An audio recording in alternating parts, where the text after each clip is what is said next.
Welcome to my SR classes. So మనకి తెలంగాణలో 2016లో జరిగినటువంటి ఎస్ఐ మెయిన్స్లో ఎథిక్స్ నుంచి ఒక ప్రశ్న అడిగాడు. ఆ ప్రశ్న చూసే ప్రయత్నం చేద్దాం.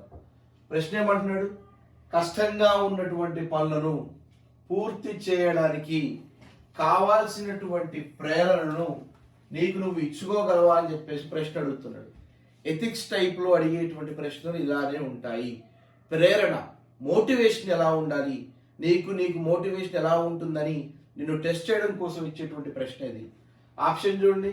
ఆప్షన్ ఏ అవును, ఆప్షన్ బి లేదు కానీ ఇతరులకు ప్రేరణిస్తాను, ఆప్షన్ సి నా పని ఇది కాదు, ఆప్షన్ డి ఎప్పుడో ఒకసారి నా దగ్గర డబ్బులు ఉన్నప్పుడు మాత్రమే మోటివేషన్ ఇస్తానంటే కుదరదు.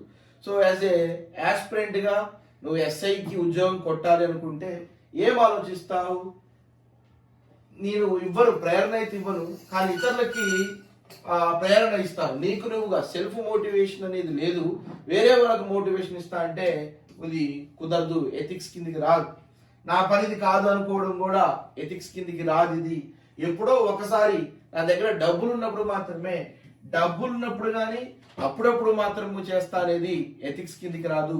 ఎథిక్స్ కిందకి ఏమొస్తుంది సార్ అంటే డెఫినెట్ గా నేను సెల్ఫ్ మోటివేట్ గా ఉంటాను, నా పనులను నేను పూర్తి చేసుకోగలుగుతాను, ఒకానొక సందర్భంలో ఇతర వ్యక్తుల పనులకు కాస్త ప్రేరణ నేను ఇస్తాననేది దీంట్లో ఉన్నటువంటి ఎథిక్స్. ఓకేనా? సో ఈ టైప్ ఆఫ్ క్వశ్చన్స్ వస్తూ ఉన్నాయి.